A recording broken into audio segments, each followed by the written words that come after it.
Sinais vitais. Então vamos lá. Vou falar de sinais vitais aqui, então o vídeo vai ficar bem interessante, mas eu tenho uma surpresa. Você só vai saber dessa surpresa durante o vídeo. Não é nem no início nem no final, durante o vídeo. Então não dá pra você pular o vídeo, antecipar. Não, vai ter que ver o vídeo todo, porque eu tenho um negocinho bacana durante esse vídeo. Aproveitando, se você está chegando aqui agora através deste vídeo, não deixe de se inscrever, ativa o sininho, compartilha, manda para os seus amigos. A gente tem mais de 400 vídeos, eu acho que na data da publicação desse vídeo, porque a gente tem muito conteúdo aqui para você que é técnico de enfermagem, enfermeiro, já está formado, querendo melhorar o seu conhecimento. Temos muita coisa aqui, vou nem ficar falando muito. Opa, ajuda a gente lá no Instagram também, tá? Te espero lá.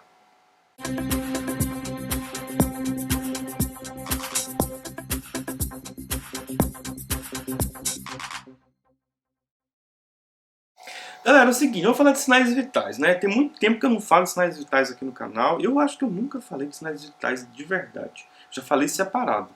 Acho que eu nunca falei de sinais vitais da forma que deveria. E eu vou começar esse vídeo falando assim. Eu vou fazer um vídeo geral de sinais vitais. Se esse vídeo aqui der muito bom, eu vou fazer os vídeos separados para vocês, tá? Então eu vou fazer o vídeo de cada um dos dados vitais que eu vou comentar aqui agora. E depois ainda vou fazer um vídeo só de práticas de cada um desses aí. Então, esse vídeo tem que dar muito bom, tá? Então, mande pra muita gente. Galera, é o seguinte, sinais vitais são só 5. E cuidado com as informações que eu vou te passar. Pressão arterial, frequência respiratória, frequência cardíaca ou pulso, temperatura e dor. Ponto final. Agora eu tenho dados vitais, que são estes 5 sinais vitais, mais saturação e glicemia. Tá? Tô falando desses dois aqui, porque muita gente acaba incluindo tudo em sinais vitais. Não, sinais vitais são 5 dados vitais, a gente pode colocar até mais do que o que eu falei aqui. Tá bom? Então, galera, vamos lá. Vamos lá. Pressão arterial.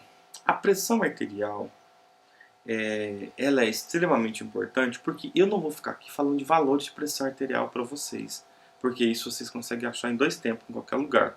Agora, o que eu tenho que te falar é o seguinte, eu tenho que melhorar o seu raciocínio quando eu falo de pressão arterial. A pressão arterial, ela é controlada pelo coração? Não, tá? Nunca foi, nunca será. Éder, não. Já? Não, ponto final.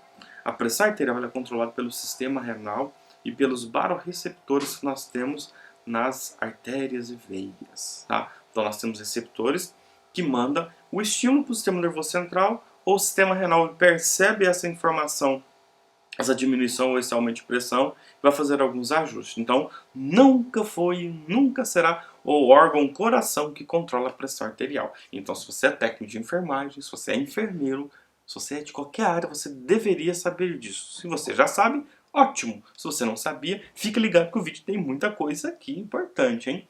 Seguinte, gente. Então, o coração, ele apenas bombeia o sangue. Apenas como se fosse só isso, né, gente? Mas quando a gente fala de pressão arterial, a gente tem que pensar o seguinte, que pressão arterial, ela é igual a PA, frequência cardíaca, vezes resistência vascular periférica. Tá? Aliás, débito cardíaco vezes resistência vascular periférica. Débito é o volume. Débito é o volume. Então todo mundo tem o seu valor, o seu valor de débito cardíaco, que é o seu volume de sangue, conforme a sua altura, a sua estatura, né? Todo o seu IMC. E você tem vasos, que são artérias e veias. Só que nesse caso a gente vai falar só de artérias, porque veias não. Tá? Pressão arterial está ligada diretamente a artérias, nunca a veias. Então já grave essa informação, já anota, ó, pressão só artérias. Então, o que você tem que ficar ligado da pressão arterial é o seguinte. Para a pressão arterial aumentar, 2 coisas tem que aumentar. O volume ou o vaso. O vaso aumenta? Não, nesse caso, o vaso tem que fazer uma vasoconstricção, diminuir o calibre, ou seja, fazer isso aqui.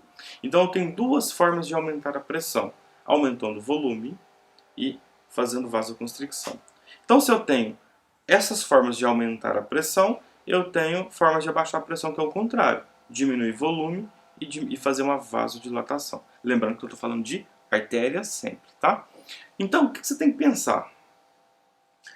Na pressão arterial, o importante é o volume. E o importante são os vasos. Então, agora, olha só que sacada legal. Então, quando a gente fala de sinais vitais, eu estou falando de pressão arterial, olha só, se liga. Se um paciente ele tem uma quantidade grande de volume sendo infundida dentro dele, a tendência é aumentar a pressão. Beleza? Se o seu paciente ele tem uma insuficiência renal, ele vai acumular volume. Se ele acumula volume, a pressão dele aumenta também. Ok? Pegou essa ideia? Agora vamos pensar o contrário. Se seu paciente ele tem um corte, ou se ele teve um acidente, ele está perdendo sangue, se diminui o débito cardíaco, diminui a pressão arterial. Ah, tá. Então de débito cardíaco eu entendi. Aumenta volume, aumenta a pressão. Diminui volume, diminui pressão. Perfeito. E a outra forma de aumentar ou diminuir pressão que são pelos vasos? O seu vaso está ok. Quem é que faz uma vasoconstricção? Você tem a temperatura, que é o frio extremo, isso pode fazer, mas é mais a nível periférico. Só que agora eu quero falar de drogas, que acho que são as drogas que são importantes quando a gente fala de vasoconstricção, certo? Quais seriam essas drogas, professor? Vamos lá. Drogas vasoativas. Drogas vasoativas. São drogas que são ativas justamente em músculo liso. Músculo liso, artérias. Então, vai ter vasoconstrição ou vasodilatação. Ok? Então, nós temos um negócio, uma droguinha chamada noradrenalina, dobutamina, dopamina, adrenalina. Temos que não são drogas vasoativas, né? Temos outras, mas temos aqui vasopressina, nós temos nipride, que faz uma outra função. Então, nós temos drogas que mexem com os vasos. Não vou falar dessas drogas aqui agora. Agora, o que você tem que pensar? Se eu tenho uma droga que faz vasoconstricção, a pressão aumenta. Se eu tenho uma droga que faz vasodilatação, a pressão diminui. Ah, legal. Edgar, mas e se o débito estiver muito débito, muito débito, e uma vasoconstricção eficaz? Você vai ter uma pressão muito alta. E como é que você vai diminuir essa pressão? Duas opções. Diminuir o volume ou fazer uma vasodilatação, ou os dois. Ah, entendi. Então, quando o paciente chega com crise hipertensiva, a gente tem a opção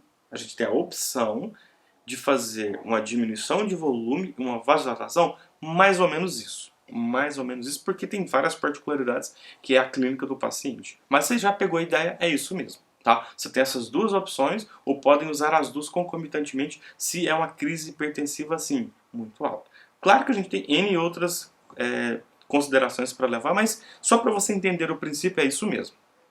Tá bom? Então, você entendeu mesmo pressão arterial? Pode não sei nem quanto tempo eu estou gravando aqui. Mas você entendeu bem a pressão arterial? Então, era disso que eu queria falar para vocês. Então, pressão arterial, gente, colocar o manguito aqui no braço, né? Achar até quando você vai insuflar pelo pulso radial, procurar a artéria braquial, colocar o diafragma do seu estetoscópio aqui, né? Apertar ali a perinha, ver o ponteirinho subindo, depois ouvir as 5 fases dos sons de Korotkov. Isso você já sabe, isso você já viu, eu já tenho vídeo aqui também. Agora, entender de fato como aumenta e como diminui a pressão, eu acho que você como profissional de saúde, você precisa entender na íntegra, ok?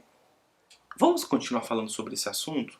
Porque nem vou conseguir falar dos outros dados vitais, porque o nosso tempo aqui já explodiu. Existe um sistema lá no sistema renal, porque eu não falei para vocês que é o sistema renal que controla a pressão arterial? É o seguinte, existe um mecanismo lá na entrada do glomérulo chamado arteríola aferente e eferente. Nós temos essas arteríolas lá e ela tem um sensorzinho. E esse sensorzinho ele libera um negocinho chamado renina. Essa renina ela é uma enzima que ela vai lá no fígado estimular, sabe quem? Lá no fígado ele armazena várias coisas. Uma dessas coisas que ele armazena chama-se angiotensinogênio. Então, quando tem uma diminuição de volume, o sistema renal percebe, opa, se diminui a pressão aqui porque diminui o volume. Então já sei o que eu vou fazer. Eu vou aumentar a pressão arterial. Porque se essa pressão que está aqui encostada em mim diminuiu, eu preciso aumentar. Aí ele vai fazer o quê? Ele libera essa renina, vai lá no fígado, transforma angiotensina eugênio em angiotensina 1. Essa angiotensina 1, ela faz uma vasoconstricção. Só isso. Ah, Eder, lembrei, quando faz vasoconstricção aumenta a pressão. Só que nem sempre essa vasoconstricção que a angiotensina 1 faz, ela é suficiente para a gente ter uma boa pressão arterial. Ah, entendi. Logo, essa angiotensina 1 passando lá pelo pulmão. Lá no pulmão nós temos uma enzima chamada ECA, enzima que converte a angiotensina 1 em angiotensina 2. E o que muda? A angiotensina 2, ela faz uma vasoconstrição mais potente. Ah, lembrei, se faz uma vasoconstrição mais potente, a gente aumenta a pressão, perfeito. Só que ela faz mais duas coisas. Ela estimula a sede. Estimula a sede, eu bebo água. Se eu bebo água, aumenta o volume. Ah, então aumenta mesmo a pressão, né? Que agora tem vasoconstrição, o indivíduo está bebendo água, que é o volume, que é o débito cardíaco, então vai aumentar a pressão. Tem mais uma coisa, que são três. Ela vai lá na aldosterona. A aldosterona faz o quê? O que a gente tem que pensar? A aldosterona fazer a reabsorção de água e sódio. Então, na fisiologia, nós temos lá o glomérulo, ou a cápsula de Bowman, lá dentro, e nós temos ali o tubo contorcido proximal, né, proximal, alça de Henle, distal e ducto coletor. A aldosterona está bem ali. Então, o que acontece? A aldosterona, ela vai reabsorver aquela água e aquele sódio que já ia lá para a urina. Então, se entra mais sódio, mais água, aumenta a pressão arterial. Viu que legal? Ah, então por que a pessoa toma medicamento para diminuir a pressão? Aonde eles agem? Então, existe um negocinho chamado captopril, enalapril, que eles vão inibir a ECA, que está lá no pulmão. Por isso que captopril tem muita gente que tosse. Entendeu? Pegou a ideia? Então, o que acontece? Esse captopril ele vai inibir essa enzima que converte a angiotensina 1 em angiotensina 2. Vai inibir 100%? Não, parcialmente. Por que parcialmente? Porque quanto maior a dosagem, maior o efeito. Por isso que você tem que estudar o quê? Farmacologia, porque você tem que entender o efeito desses medicamentos, tá? E quem toma espironolactona? Atua lá, não, aldosterona. E quem toma diurético? Opa, diurético joga líquido para fora, então diminui a pressão também. Então, se a pressão do indivíduo é alta, ele tem alguns mecanismos para controlar a pressão. Pode ser furosemida, em alguns casos, tiazídicos, pironolactona, hidroclorotiazida, captopril, tem vários, tá bom? Galera, se você gostou desse vídeo, mande, porque eu vou fazer os 5. Vou fazer os 5 vídeos nessa mesma metodologia. Eu vou te falar a importância. Não falei de valores em nenhum momento aqui, porque valores até todo dia parece que muda, né? Todo ano muda a Sociedade Brasileira de Cardiologia. Ela tem alteração de valores de referência, então eu vou fazer um vídeo para ficar desatualizado? Jamais. Você que olha as atualizações. Agora, entender na íntegra como que aumenta, como que diminui, o que você pode fazer, isso sim é um conhecimento que nunca vai mudar. Vai permanecer sempre. Beleza? Então, eu vou continuar fazendo esse vídeo. Se você gostou, todo dia às 17 horas, um encontro marcado, 17 horas, eu libero um vídeo novo aqui no canal. E tem zilhões de vídeos, né? Quase 400 vídeos aí anteriormente. Beleza? Te espero amanhã às 17 horas.